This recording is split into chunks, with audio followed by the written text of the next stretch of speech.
वालेकुम जी फ्रेंड्स। आज का जो हमारा टॉपिक है वो है एटॉमिक एक्साइटेशन कि एटम कब एक्साइटेड होता है और कब डी एक्साइटेड होता है। इस पर आज हम इंशाल्लाह रहमान बात करेंगे। ओके, तो आइए स्टार्ट करते हैं। बिस्मिल्लाहिर्रहमानिर्रहीम सल्लल्लाहु अला मुहम्मद सल्लल्लाहु अलैहि व आलिहि वसल्लम। सबसे पहले हम देखते हैं कि ये न्यूक्लियस है। न्यूक्लियस के ये गिर्द हमारे पास शेल है। ओके गई हमारे पास शेल है। ये फर्स्ट शेल है, सेकंड थर्ड सेकंड शेल, ये हमारे पास थर्ड शेल है।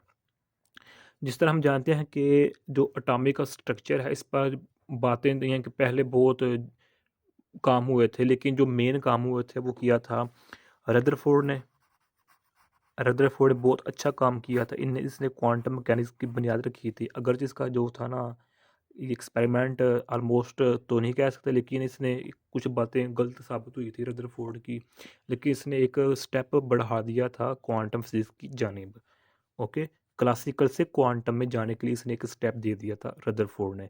वो क्या है रदरफोर्ड एक्सपेरिमेंट, इस पर भी हम हमारी एक बकायदा से वीडियो बनी हुई है, आप देख सकते हैं। रदरफोर्ड के बाद जो बेसिक काम किया है कि मेन काम किया था वो था नील बोहर ने। नील बोहर ने भी कि जिसे हम बोहर एटॉमिक मॉडल कहते हैं, या रदरफोर्ड का एटॉमिक मॉडल होता है और नील बोहर एटॉमिक मॉडल कहते हैं इसको। रदरफोर्ड के बाद नील बोहर ने, यानी कि जो रदरफोर्ड की गलती थी उसको प्रूव किया था, यानी कि गलती को, इसके काम को एक गलत प्रूव किया था। रदरफोर्ड ने क्या कहा था कि जब किसी शेल में इलेक्ट्रॉन है वो रिवॉल्व करता है तो उसकी energy according to Maxwell equation कि डिक्रीज होती जाती है।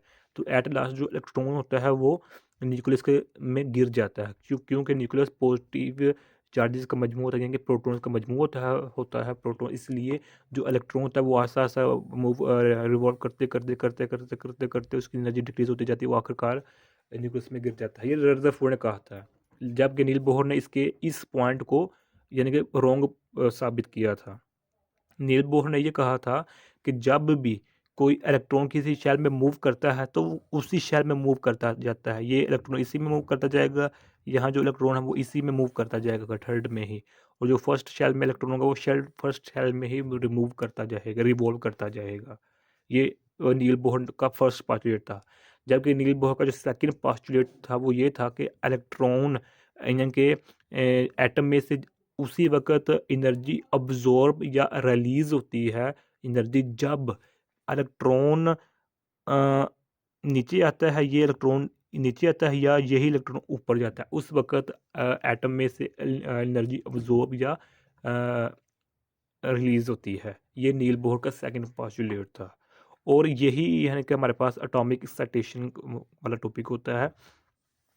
चूंकि जो नील बोहर ने ये सेकंड पोस्टुलेट दिया था अपना कि एटम में से उसी वक्त एनर्जी रिलीज या अब्जॉर्ब होती है जब इलेक्ट्रॉन अपने शेल में से छोड़कर किसी दूसरे शेल ऊपर या नीचे आता है। नील बोहर का सेकंड पोस्टुलेट था। ओके, ये इसका सेकंड पोस्टुलेट था कि एनर्जी उसी वक्त अब्जॉर्ब रिलीज होती है जब इलेक्ट्रॉन ऊपर वाले शेल में जाएगा, जब यही इलेक्ट्रॉन नीचे आएगा। जबकि ये इलेक्ट्रॉन अपने शेल में मूव करता जाएगा, उस वक्त एनर्जी ना रिलीज होगी ना डिक्रीज होगी। ये सेकंड पोस्टुलेट था। ये नील बोहर ने थ्योरेटिकल दिया था, यानी कि इस पर प्रैक्टिकल काम नहीं किया था नील बोहर के। और नील बोहर के प्रैक्टिकल इसके हाइपोथेसिस को प्रूव करने के लिए साबित कर अच्छे रहेंगे ये सही भी है या नहीं, जो नील बोहर ने सेकंड पास्टुलेट दिया है।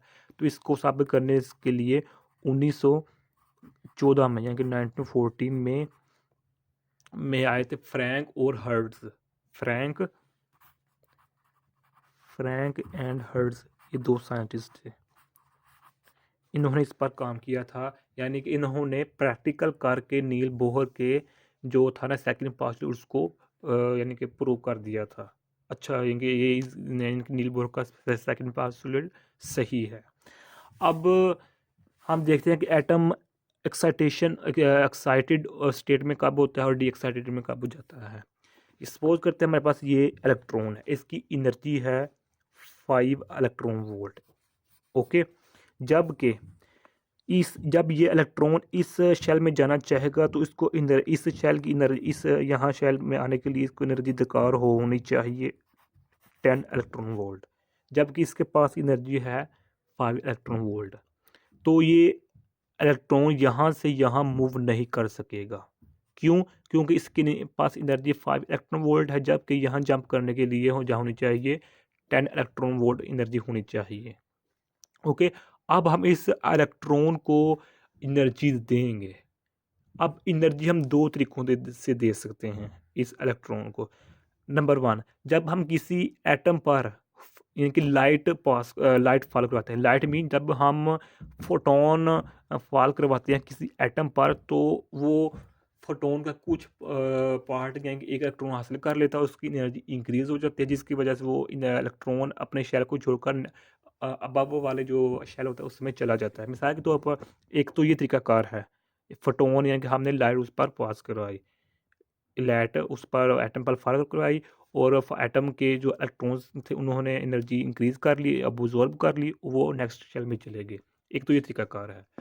अब सेकंड तरीकाकार ये है कि ये थोड़ा सा ना लंबा है, प्रोसीजर है, कि पहले हमारे पास हम फिलामेंट लेते हैं। फिलामेंट के बाद हमारे पास गैसेस के पार्टिकल्स होते हैं। जब हम फिलामेंट को का वोल्टेज इंक्रीज करते हैं तो यहाँ इलेक्ट्रॉन निकलते हैं। इलेक्ट्रॉन इन गैस पार्टिकल्स को इनके एनालाइज कर देते हैं, इनके पॉजिटिव को अलग कर देते हैं और नेगेटिव को अलग अलग कर देते हैं, यानी कि इनकी एनर्जी को इंक्रीज कर देते हैं। फिर इसके आगे हमारे पास ग्रिड होता है। ये फ्रैंक हर्ट्ज एक्सपेरिमेंट है, इस पर भी हमने एक वीडियो बनाई हुई है, आप देख सकते हैं। तो उसके बाद ग्रिड होता है। ग्रिड के बाद हमारे पास ग्रिड होता है। ग्रिड के बाद हमारे पास एक प्लेट होती है जहां हमें पता चलता है कि, और इस प्लेट के बाद हमारे पास एमीटर होता है जहां हमारे पास पता चलता है कि वाकई इसमें से करंट गुजर रहा है। ओके हो गया। यानी कि सबसे पहले हम किसी गैस के पार्टिकल्स को आयनाइज करेंगे, यानी कि उनकी एनर्जी इंक्रीज करेंगे। उन गैस के पार्टिकल्स को हम फॉल करवाएंगे यानी कि न्यूट्रल एटम पर। न्यूट्रल एटम मीन यानी कि इस एटम पर, और इस एटम के हम इलेक्ट्रॉन्स को यानी कि मोर इनर्जाइज कर देंगे, इसकी एनर्जी बढ़ा देंगे इलेक्ट्रॉन्स की। जब इनकी एनर्जी इंक्रीज हो जाएगी तो ये इलेक्ट्रॉन यहाँ से यहाँ मूव कर जाएगा। तो ये दो यानी कि वेज हैं जिनकी मदद से हम किसी भी एटम में मौजूद इलेक्ट्रॉन्स को एनर्जी आयोनाइज कर सकते हैं, इनको एनर्जी इंक्रीज कर सकते हैं। ओके हो गया। अब इसमें दो बातें हैं, वो भी आप ये इनके नोट कर लीजिएगा। पहली है इलास्टिक कुलयन, और सेकंड है इन इलास्टिक कुलयन हमारे पास। इसी में इलास्टिक कुलयन कब होती है? जब इस इलेक्ट्रॉन के पास 5 इलेक्ट्रॉन वोल्ट एनर्जी है, जबकि यहाँ जाने के लिए 10 इलेक्ट्रॉन एनर्जी चाहिए होती है, लेकिन ये यहाँ यही इसके अपने ही मदार में, अपने ही शेल में मूव करता रहेगा, रिवॉल्व करता रहेगा। तो ये यहाँ से यहाँ तक नहीं जा सकेगा। तो इसको कहेंगे कि हम ये इलास्टिक कुलयन है, यानी कि ये जंप कर इस थर्ड शेल में नहीं जा सकेगा। अगर जाएगा तो वापस आ जाएगा। क्यों? क्योंकि उसके पास एनर्जी कम है। तो इस कोलिजन को हम इलास्टिक कोलिजन कहते हैं। जब इन इलास्टिक कोलिजन वो होते हैं जब इसके पास एनर्जी ज़्यादा है या इसके बराबर है यहाँ 10 इलेक्ट्रॉन वोल्ट के, तो ये इलेक्ट्रॉन वोल्ट इधर चला जाएगा। तो वो जब इधर जाएगा तो इधर जाने के बाद फिर डी एक्साइड हो जाएगा, यानी कि डी एक्साइड होकर वापस आ जाएगा। यहाँ रुकने का जो टाइम होता है वो ऑलमोस्ट 9 सेकेंड होता है, यानी कि एक सेक 9 पावर या 8 सेकंड हो, तब इस इतना यानी कि बहुत मिनिमम यहाँ जो है ना इलेक्ट्रॉन स्टे करता है और फिर डी एक्साइड होकर वापस चला जाता है। तो इसके लिए इसको हम इनलास्टिक कुलयन कहते हैं।